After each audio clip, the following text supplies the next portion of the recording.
Good afternoon now. My name is Sabrina Howard. I'm a project manager with the Suicide Prevention Center, and we'd like to thank everyone and welcome them to the CARES Up Lunch and Learn session.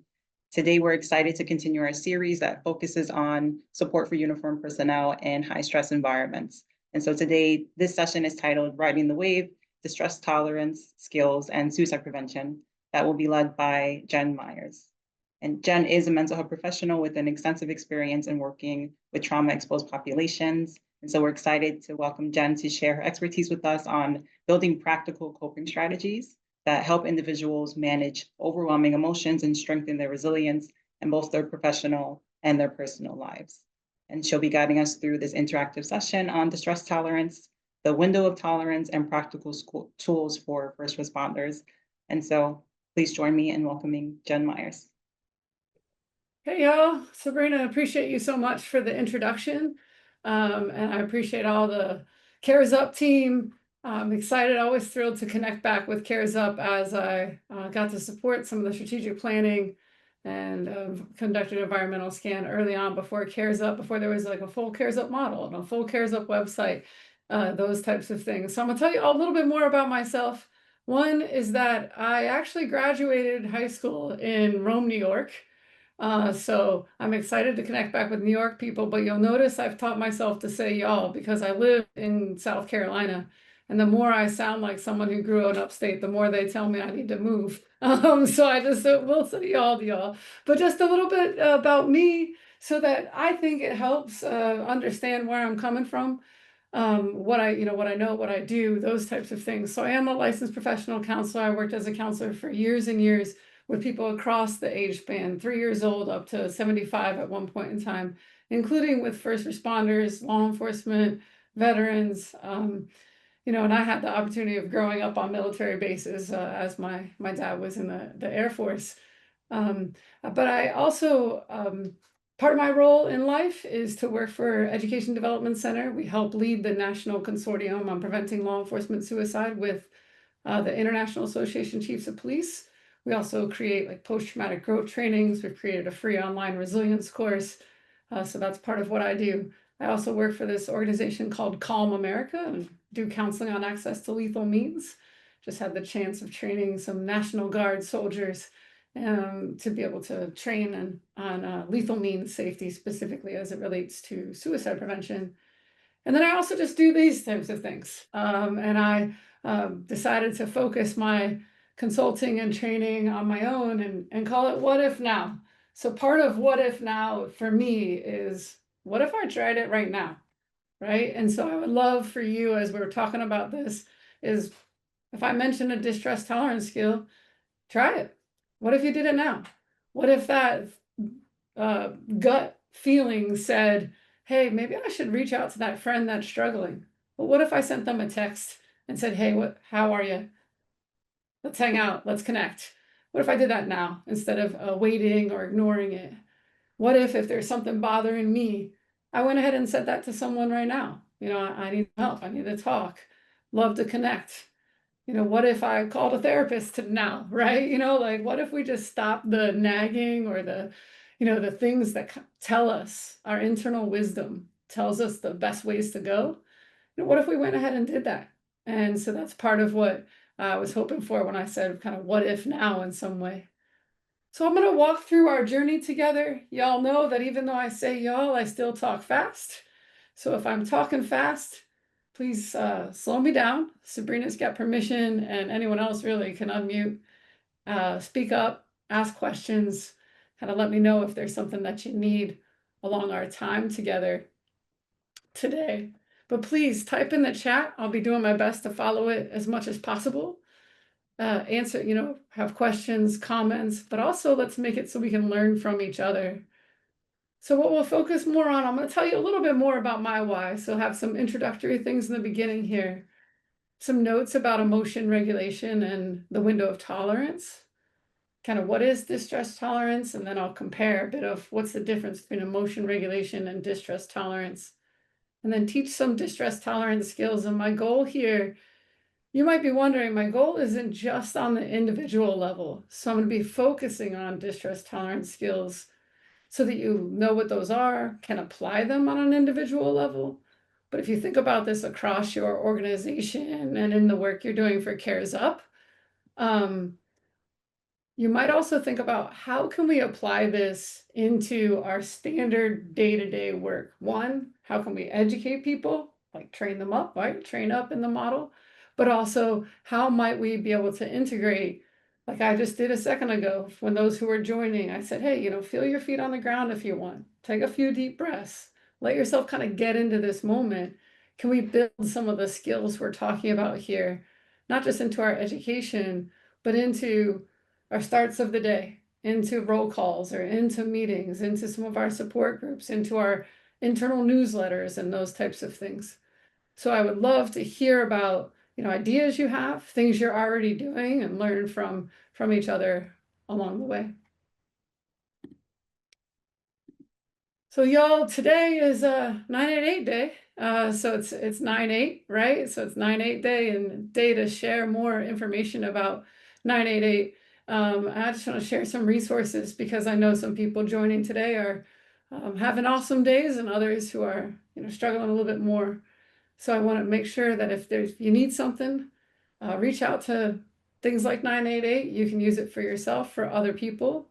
There's a veteran crisis line. You can press 1 and connect with them. You can use things like the crisis text line. You obviously have a variety of resources through your Cares Up initiative and those types of things. But please make sure you connect with them. And I know personally as a helper, using and connecting with 988 may not sound like something you want to do, or any resource at all, whether it's your EAP, your peer support, talking with a therapist. But I really encourage you to listen to that part of you. If it says, hey, I probably need to be doing something different, I need to connect with someone, let's make sure we do so. So now you just get a moment of hearing a little bit about me. This is my pup, Sweet Pea, who is really helping me learn and manage my own distress tolerance because she's had a really rough, sick year.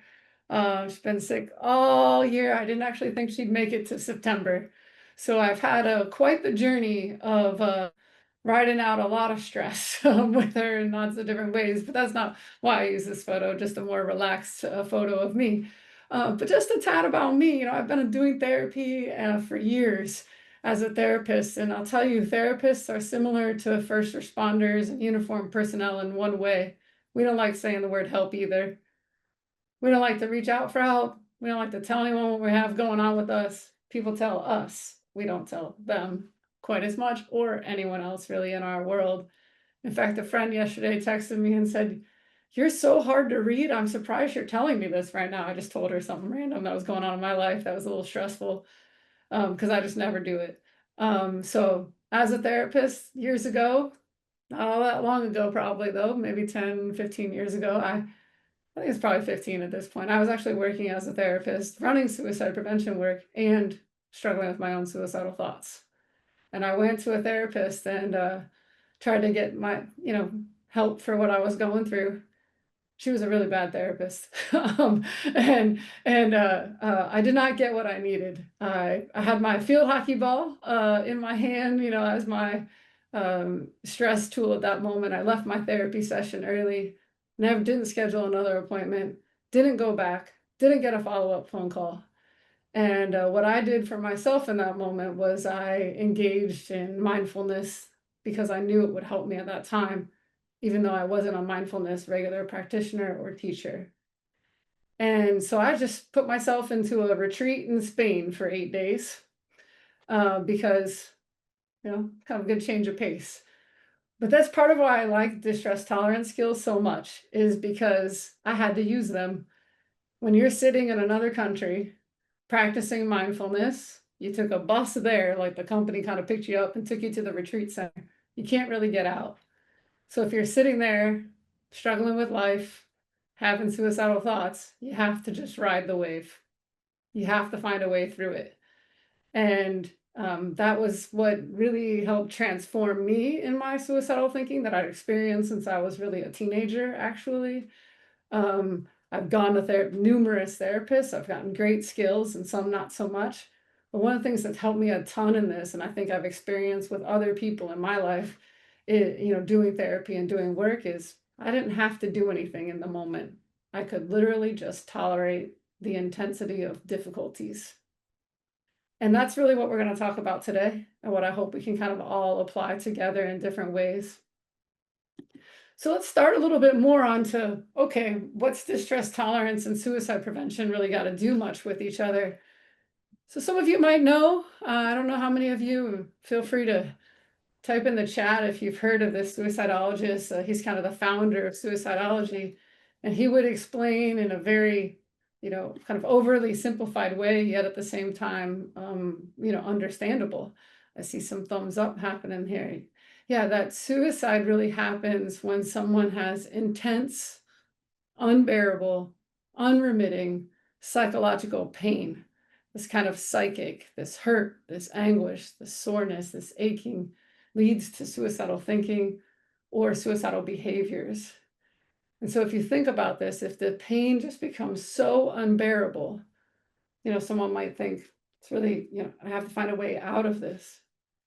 Some of you might know about other kind of suicide theories, why people might die by suicide. Another one is the interpersonal theory of suicide. I'm not going to get too far into that, but what they might say of why someone might consider suicide or think about it might be a perception of being a burden to others or thwarted belongingness. Belongingness and connectedness is necessary for the will to live. So what we know, though, is whether you think you're a burden, you're not connecting, you're experiencing intense physical, emotional pain, all comes down to pain.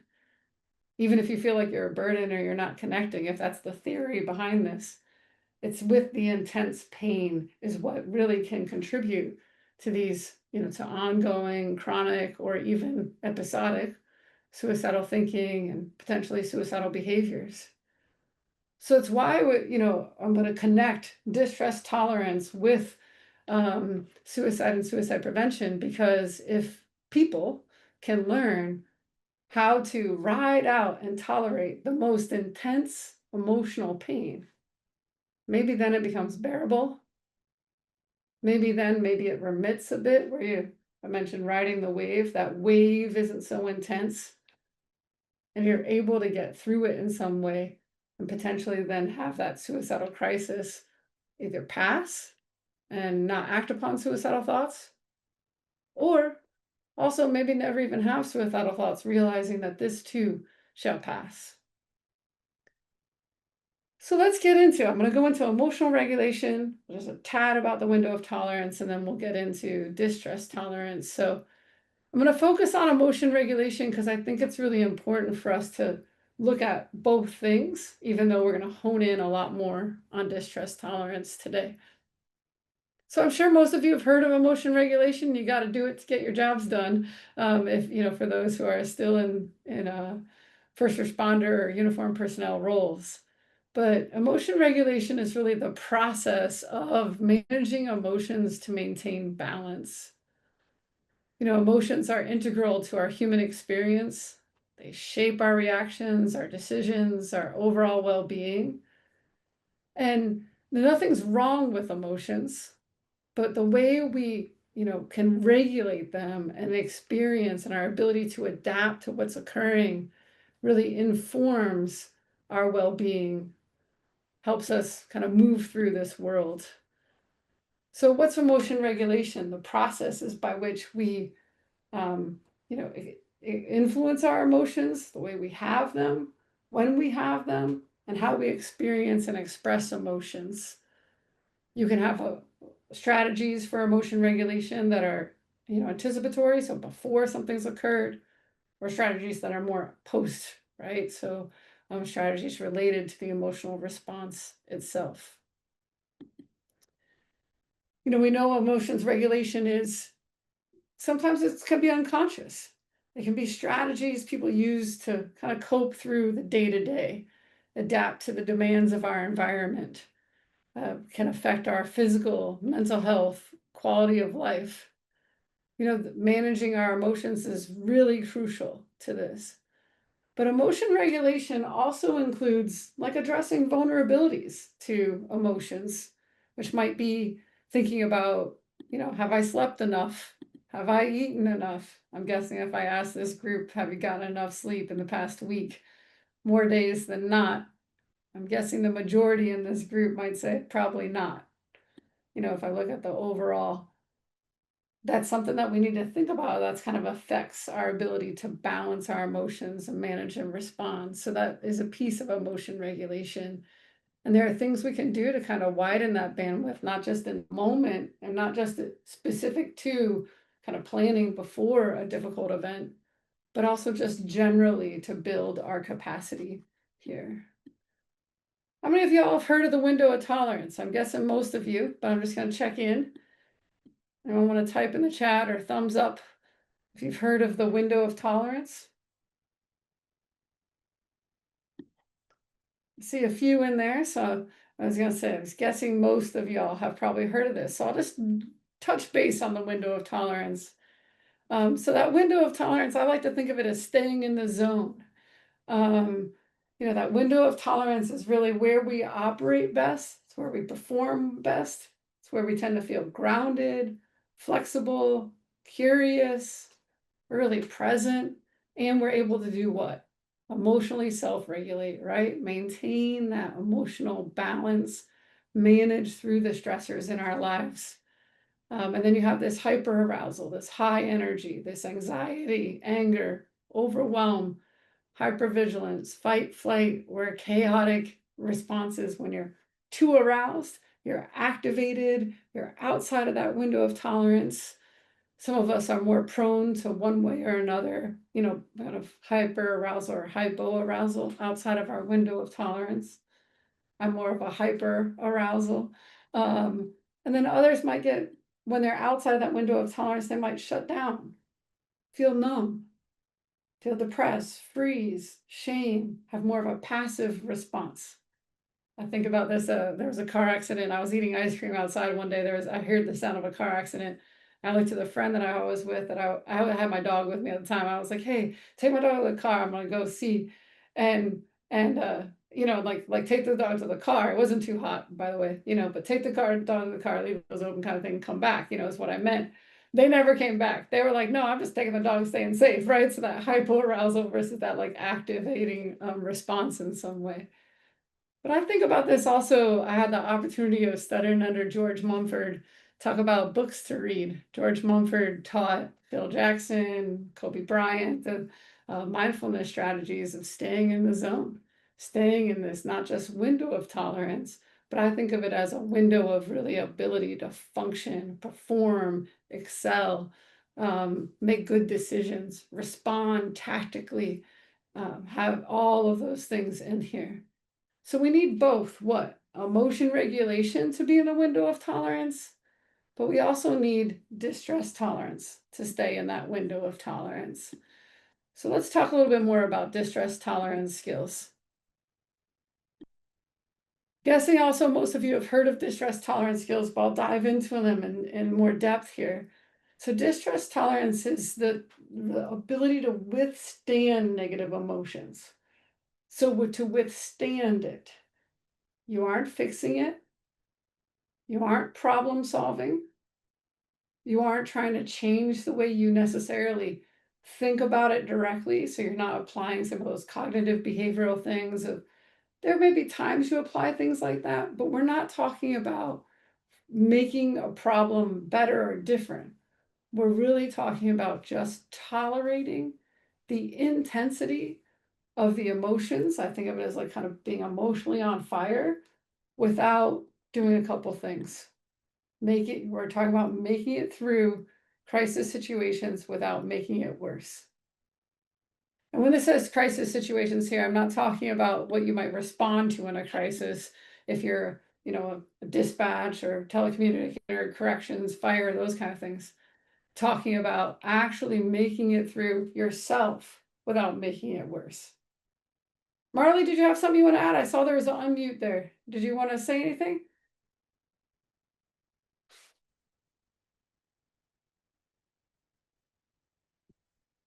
I see the unmute again, but I'm not hearing anything. I'm gonna keep moving because I'm not hearing anything right now, but feel free to type it in the chat or try again. I see the mute and unmute happening, so chime up if you'd like. So distress tolerance really helps us make it through without making it worse. One of the key goals about distress tolerance. Another key goal about distress tolerance is to live a life that we may not have imagined and tolerate it. So we're not necessarily trying to make it, better, perfect, awesome, but it really can help and support radical acceptance. So when I say live a life that you may not have imagined, what I'm talking about is, maybe you're dealing with physical health issues. Maybe there's a divorce or a separation. You really wish you could have made that work, and you're struggling to accept that. Many people have gone through challenging, traumatic experiences, and we have to, live a life that we may not have imagined or wanted. So it helps us not just to make crisis, go through it without making it worse, but it also helps us so that we can really accept what is right now, even if it's not exactly what we wanted. Helps us to tolerate it in such a way that we aren't making ourselves more and more and more miserable through it. We can think through numerous examples here. I have been had the privilege of training with police chiefs, post-traumatic growth, that have gone through horrible mass violence, like what Dayton, Ohio has experienced, or Waukesha, Wisconsin, or they're in Sandy Hook, those types of things. And so distress tolerance can really help tolerate these things that occur in our life, not just the occurrence of them, but the overarching piece of it that maybe we don't want to go through and experience. Distress tolerance, I won't go into it too far. You know most of this. It may facilitate emotional regulation. So you have that, facilitate the selection of successful implementation emotion regulation strategies. Because why? Maybe you've cooled that fire a little bit. You're not flooded under the wave. You're able to ride it out to be able to apply emotion regulation strategies. Research found that higher distress tolerance is associated with impulse control, emotional awareness, other signs of healthy emotion regulation. Just a note about distress tolerance before we move into what it is compared to emotion regulation, and then skills, which I think is what we might all be here for. We'll make sure we have time for questions and application too. But it isn't the be all end all, right? So distress tolerance is one piece of a puzzle. Obviously, you want to be able to ride out the intense, horrible things and tolerate it without making it worse. But just tolerating isn't exactly what we're going for. We also want to be able to, make things better in some way, address things, and apply other problem-solving skills other times. Many of you may have heard of dialectical behavior therapy, but distress tolerance is one aspect of this evidence-based treatment, which can be useful for trauma, suicide, depression, substance misuse, disordered eating, and more. And there's much more to DBT for it to be as effective as it is beyond just a tool of distress tolerance. So I just want to comment that this is one part of a recipe if you're in therapy and you're trying to apply an evidence-based treatment, but it can still be helpful in suicide prevention or day-to-day life, even if you don't apply a full evidence-based model.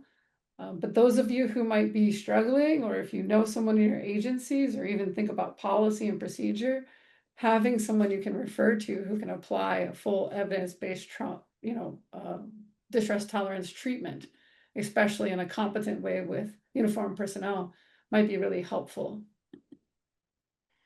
So what's distress tolerance versus emotion regulation? Right, so emotion regulation, managing the changing of emotions in the long term, maybe even before anything happens, reducing the vulnerabilities, may help decrease the frequency and intensity of these really challenging kind of emotional on fire moments, maybe even prevent some of them sometimes.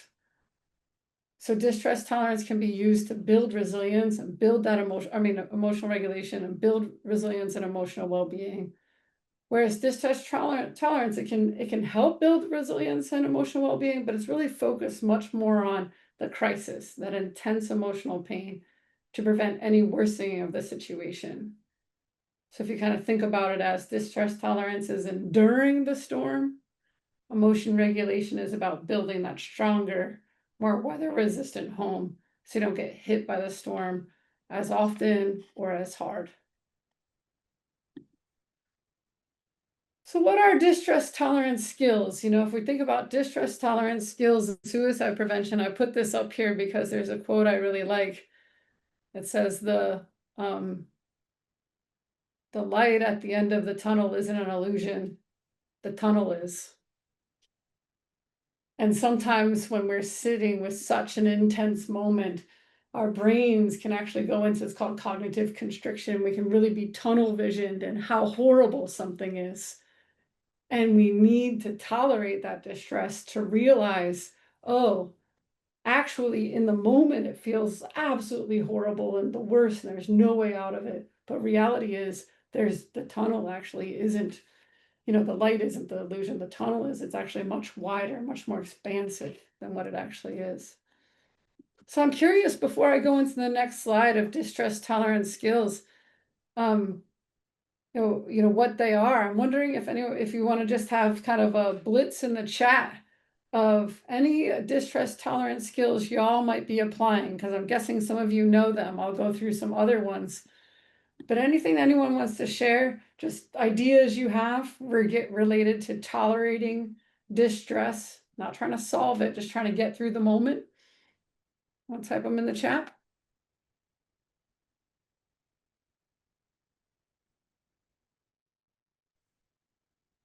Y'all may or may not be, yeah, there's a few here: cognitive reprocessing, wellness promotion. Yeah, those can support distress tolerance, sure. As y'all go through that, I'm gonna keep going so that we can focus on these, maybe even think through how we can practice them, but keep those ideas flowing if you want to put them in the chat so we can all learn from each other in this. But I think of distress tolerance as really helping that emotional, like, kind of period. Part of why I do things like lethal means safety, as y'all may or may not know, the research on this is those who attempted suicide, they were asked after their suicide attempt, how long did you go between the decision to act on your suicidal thoughts and acting on your suicidal thoughts? And the answer was about half, 48%, about half of them, half of people who attempted suicide and lived, said it took less than 10 minutes before they went from their decision to acting on their suicidal thoughts to acting on it. And why that matters so much in relation to distress tolerance is because that says something happened where the person just I don't mean an event happened, but they were just in such an intense episodic crisis that they couldn't ride out the wave, and the decision was made there, is why some of these matter so much. We have some more ideas in here about things that help with resilience and finding those pieces. So I like to think of distress tolerance as things you can do just about anywhere. Some of these skills you're going to be able to do just about anywhere. Some will be a little harder, but I like to think about them as things we can weave into our day-to-day, no matter what role we have as a uniformed personnel or public safety, or what you're doing as a veteran and those types of things. So this first one, actually, you see, it's Amanda who put in here about trying to find the smallest positive light notices a little bit. And that's that first piece here. It's called noticing your glimmers, right? So what are those glimmers of light happening in life? It doesn't have to be about the situation. Okay, so a glimmer can be looking down the road. I think lots of people have glimmers with me and my dog right now because she walks very slowly. So if we do take a walk, they often chuckle at how slow she, I don't push her. I just wander around, look. We might be able to make it a quarter mile in 30 minutes. And it's kind of a chuckle for them, right? So it doesn't have to be specific to the situation. Pursed lip breathing, guessing many of you know this from some of your tactical breathing or other breathing strategies, but this might be like blowing out a balloon or blowing up a balloon or blowing out a candle. Mix those two up there, but you're really trying to get it, extending the exhale longer than the inhale. So you're really trying to get that breath out and kind of, so it might be more of like a 4-4-8 breathing, but it doesn't have to be that. You literally can just do this driving, you can do this on the phone, you can do this, when you're interacting with someone, a stranger, those kind of things. Grounding, most people think of like the 5 senses. What are 5 things I can see? 4 things I can feel? 3 things I might be able to hear? 2 things I can taste? 1 thing I can smell. Sometimes that's a lot to do in the moment. So if I need to apply this in a moment, and it's like a moment right now, I'm talking, it's a little harder to pause and tend to, I just notice 5 colors. Right now I'm noticing different colors that I hadn't noticed before on the slide. Or I notice other colors around my environment. Opposite action, doing the opposite of what you might feel like doing. So if you're a retreater, you go like a turtle in your shell, the opposite of that. Call someone, text someone, go be around people. Go, you don't want to ask for help, opposite of that. Ask for help. Do you want to scream? Opposite of that, right? So we're talking about opposite action here in some way. Stop is kind of stop, take a moment, observe, proceed. We know from people like Jill Bolte Taylor, who studied the brain, experienced a stroke, and those types of things. She says if you can just not reinforce the emotion for 90 seconds, just don't repeat I can't believe they did that. If you can just give yourself 90 seconds without that, you're not going to keep reinforcing that over and over and over again. Mindfulness of emotions is really just observing. Okay, this is what anger feels like right now. What's underneath anger? I'm actually discouraged. I'm disappointed, hurt, worried, sad. But even noticing, where do I feel that? It's not just noticing it and without picking it up and carrying it, but it's also noticing in the sense of, oh, actually, I notice I feel sadness in my gut more. I feel anger in my chest more. I feel my heart increase, like a real noticing of what's actually happening in the moment. And I like to think of a quote that really helps me a lot when I think of mindfulness of emotions or mindfulness of thoughts. What mindfulness teacher was with people from the West. He's an Eastern teacher and looked at a big boulder and said, "Is that heavy?" And they all said, "Oh yeah, real heavy." He said, "Not if you don't pick it up." And so for me, that mindfulness of emotions or thoughts gives me a second to pause and kind of, not if I don't pick it up. So I can feel like an intense reaction, anger, disappointment, whatever that might be, and let it ride without grabbing it and reinforcing it over and over and over again, especially if this is not the moment. Remember, distress tolerance skills are to tolerate the difficult thing, the crisis. If this is not the moment to fix it, to problem solve, to practice assertive communication, or those kind of things, then maybe I just need to, not if I don't pick it up, not right now, friend. And some of those self-soothing things, and self-soothing might seem funny in this population, but it can really help. Self-soothing can be anything from like bath to tea to like soaking in nature, as we saw some people talk about walks. But it can also just literally be in this moment. When I said self-soothing, my hands, I rubbed them on my thighs for a second. I'm sitting down right now. So just a moment of pause. For some people, it's this, right? Those types of things. So we also have other things, temperature, right? Can I change my body temperature? Cold water. Can I do some sort of intense exercise? 10 jumping jacks real quick, 10 push-ups real quick, 10 burpees real quick. Can I do that paced 4-4-4 breathing? Can I do some of that paired muscle relaxation just to help in this moment? Just squeeze your fist for a second and let it be. The cool part is you can squeeze your toes and nobody knows, right? And you can do that in any moment without anybody knowing, but it helps kind of ride out and give that emotion somewhere to go to tolerate the stress. Another one here is this improve. Imagery, meaning, prayer, relaxing, one thing in the moment, vacation, encouragement. So let's go through them. Imagery. Can I imagine a secret room inside myself I go to, even if, the supervisor's on to me or something's not, I have an argument with someone, I care about my family. Can I imagine everything turning out well?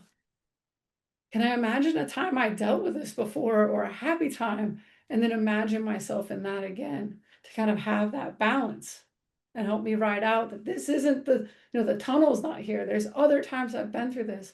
Things can go well. I've been in relaxing environments before. Can I tap into meaning and purpose? Maybe I can find purpose in the situation, or maybe I can reflect on positives, or remember, maybe I just connect with my own meaning and values and purpose in my life. I'm here because I care about people, and no matter how difficult the situation is, I'm just going to connect to caring about people. Or I believe that I have a purpose in my life, and even if it doesn't make sense right now, I'm going to center on that. Prayer doesn't have to be spiritual prayer. If you connect to a higher being or have a spiritual practice, yes, absolutely. But it can also be connecting with ancestors, collective strength, collective wisdom. For me, when I connect down into nature, I'm connecting into the larger strength of the trees that didn't break when Hurricane Helene just came through here in the South. Our river walk just opened a week ago in Colombia from that hurricane almost a year ago. So I can connect to that and feel that. What else can be a part of this and this improve piece? Relaxing actions. Drink warm water. Massage your neck, jaws, scalp, stretch. Take deep breaths. Change your facial expression. This combines with like opposite action or activating something else. You can even try a half smile. Even if I don't feel it, you don't have to feel it. Can I try it to get through this time? Can I do one thing in the moment? When I was there in Spain, I just had to sit there, right? Ride through it. Just that one thing, just entire attention right here. Entire attention to a single task. When walking, walk. When eating, eat. When doing the dishes, do the dishes. When talking with someone, talk to someone. When driving, really notice the road. Those types of things. What else here? Can we do a vacation? Give yourself a brief vacation. Put your phone down. Allow yourself a period of time away from the situation. Physically step away. Take a brief break from responsibility, which I kind of chuckled at. Some people might be like, how do I do that? Well, go to the bathroom, right? Most of your bosses, supervisors, units, others are not following you there. And then try some encouragement. What would a friend, a chaplain, a peer supporter say to you right now? What's a mantra that kind of helps you through? Is there an affirmation that says, I've been through horrible things before, I can do this too? Maybe even reminding yourself, and I had a client who had planned to kill himself actually, who would do this. He said, as long as I can make it 45 minutes, I know it's going to go away. I just have to make it through 45 minutes, which we all know 45 minutes of suicidal thoughts is a lot. At the same time, knowing it's temporary. So there's other distress tolerance skills people can use. This is another one very similar with activities, contributions, comparisons, emotions, kind of pushing it away. I'm going to put that away for a period of time, put it on the shelf for now. I can pick it up later. Noticing those thoughts and sensations, given our timing, I won't spend a lot of time with it. I'll just say this one thing and then we can get into some of the questions and discussion I think we need to have today. But just want to note that Now Matters Now is a website that actually has research behind it for the people who have been in an intense suicidal crisis have gone to the website and it's helped them apply skills, and they've been able to kind of get through that suicidal thinking moment. Now, when I say intense, I'm not talking about in the middle of an attempt or those types of things. So, Ursula Whiteside, who's founded Now Matters Now, has this emotional on fire plan. Her stop, drop, and roll. Stop, don't do anything big for the next 24 hours. Drop, lower your body temperature. Take a cold water, drink some cold, drink cold water, splash cold water on your face. They actually put your face in cold ice water for 30 seconds. And then what's that roll? Make eye contact with someone, look someone in the eyes, connect with someone. Can I just do these 3 things? Don't quit your job. Don't break up with someone. Don't decide to end your life. Don't go drinking a whole bunch, right? So don't do anything for 24 hours. Put that cold water, lower your temperature, make eye contact with someone, just as that distress tolerance way to get through that suicidal crisis. So y'all, I know I've talked a good bit more than I should be. So I think we've hit our time of like kind of some questions, application, those types of things. So Sabrina, if it's okay, I can start with this question from Terry here, and then we can kind of invite some others, or is there anywhere you want me to go first? That sounds perfect. We can start. All right, perfect. So Terry says, as it relates to first responder suicide, what's the most important thing that therapists treating for responders need to know? Oh, Terry, how long you got? I'm kidding. As it relates to first responder suicide, I think as it relates to really anything, I think there are a couple really important things. One, and part of why I went through this, is a first start part of a safety plan, which is an evidence-based treatment for suicide, is when do I need to use a safety plan? When might I might be emotionally on fire? The second part is what helps me. They're the kind of distraction techniques, but it's really distress tolerance skills. What are those things that help me manage distress? So I would say initially, yes, it's important to address the depths of what might be contributing to a first responder's suicidal thinking or suicide prevention, but we need to address the in the moment, or else that person, if you think about deep traumas, we have to help someone make it through that. We can't just wait till evidence-based trauma treatment works. So we need to teach when's the worst for me? How do I ride it out? How do I ride the wave, that distress tolerance? And also focus on some lethal means safety. I'm not saying that someone shouldn't have their firearm if they're a police officer. That's not what I'm saying.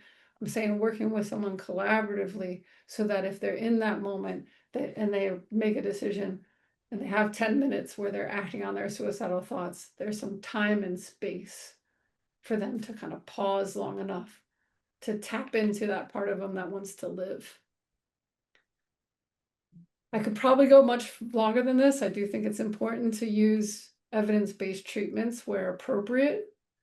But I also think it's really, really important when working with someone who's thinking about suicide, including first responders, is not just to jump to all the reasons to live.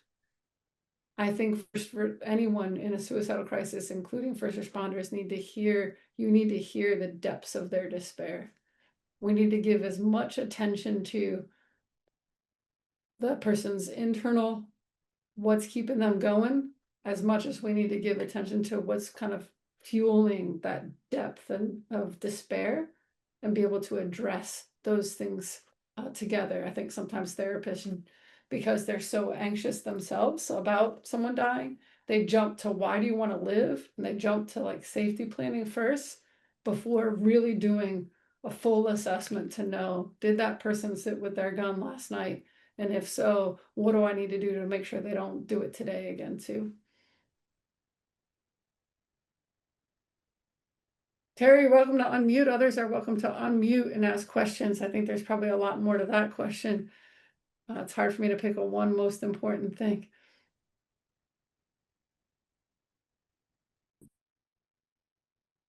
I want to type in the chat or unmute and ask a question or share an insight.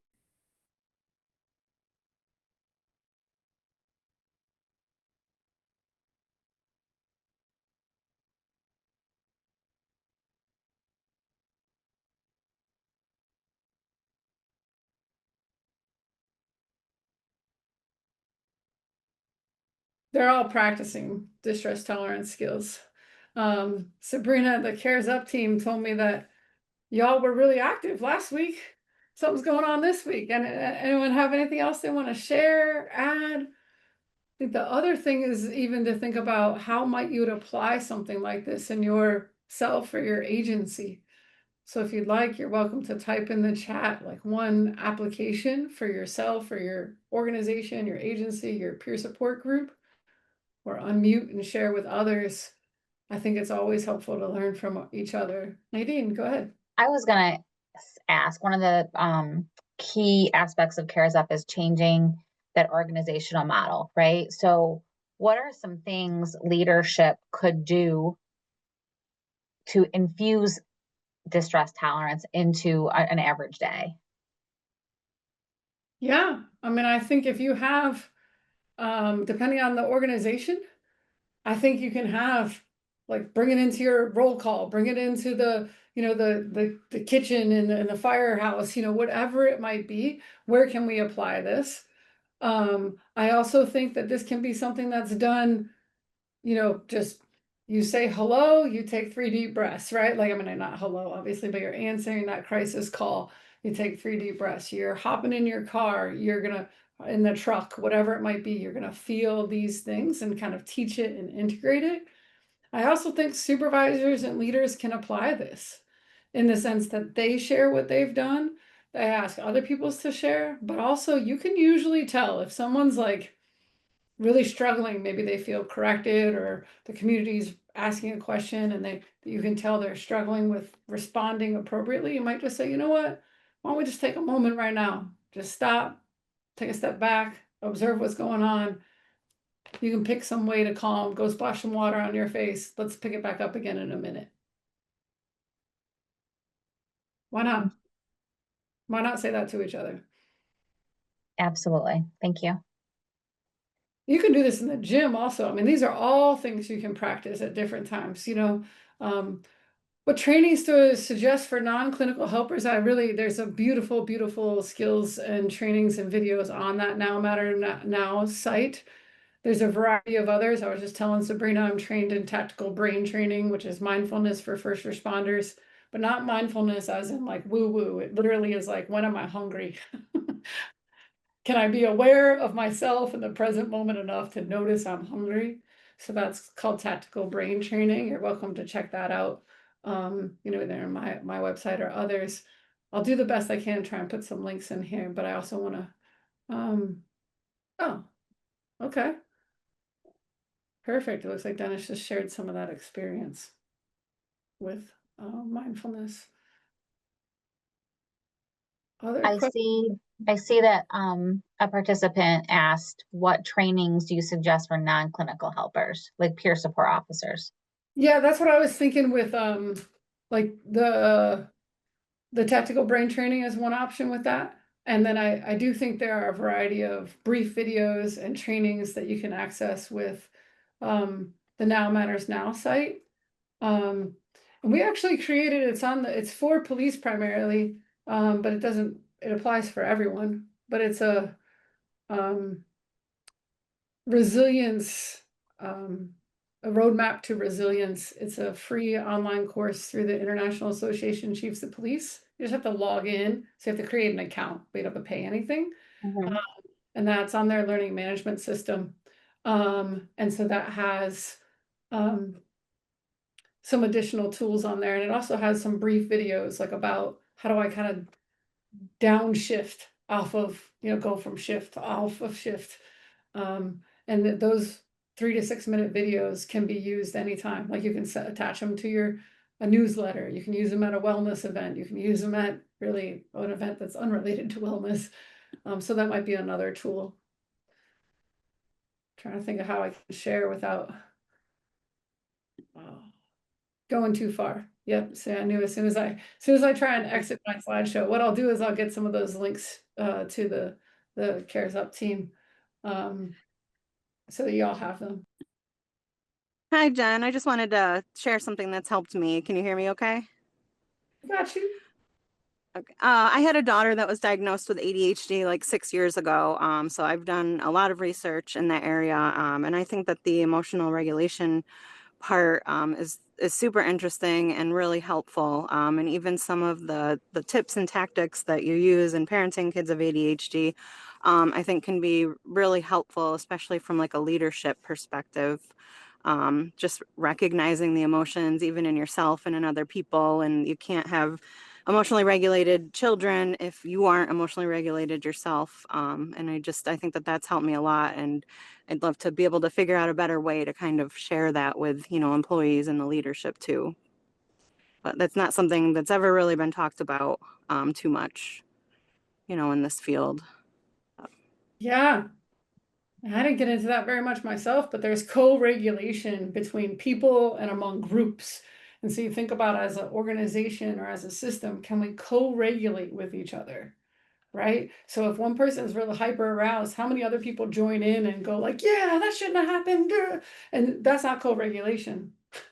That's activating hyper arousal with everyone else around.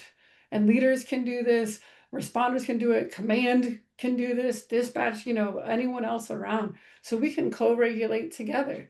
And Sabrina, I think what you're talking about is a really great example of that.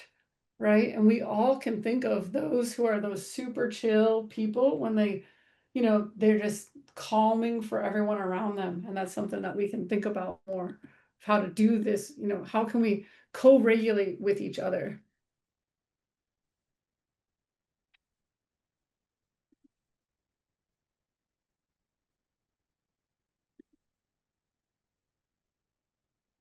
Other thoughts, comments?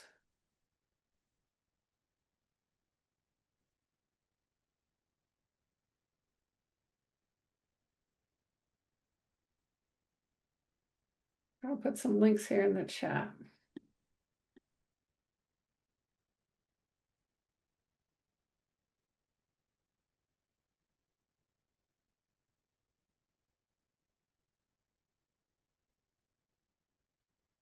We'll be sure to send the links in the chat and a follow-up email as well. So don't worry if you didn't catch them all. Yeah, and it would be remiss of me to not mention, you ask about trainings for peer supporters. I was focusing more with this distress tolerance lens, but the Fraternal Order of Police has the Power and Peers training in the police area. IAFF, I think, has the peer training for peer supporters. And actually, Responder Strong's doing a whole bunch of different train the trainer events for resilience things, tragedy. Boulder Crest has great, post-traumatic growth trainings, which include some of these distress tolerance pieces of the puzzle. So we can't be here all day to redo an environmental scan. We already did, but there's a lot of different really great resources, and y'all are welcome to reach out anytime if you'd like for resources, or if there's something I've mentioned now that you want to learn more about, feel free to just drop me an email. I can try and get you some additional links in addition to your Cares Up team support.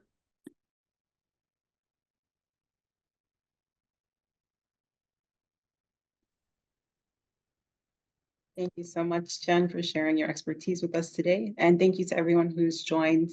As a reminder, we will be sending out the presentation slides as well as Jen's contact information in an email and the recording for this session. So if you have not been able to share your thoughts or comments that you might have had, please feel free to reach out to the Cares Up team or to Jen directly.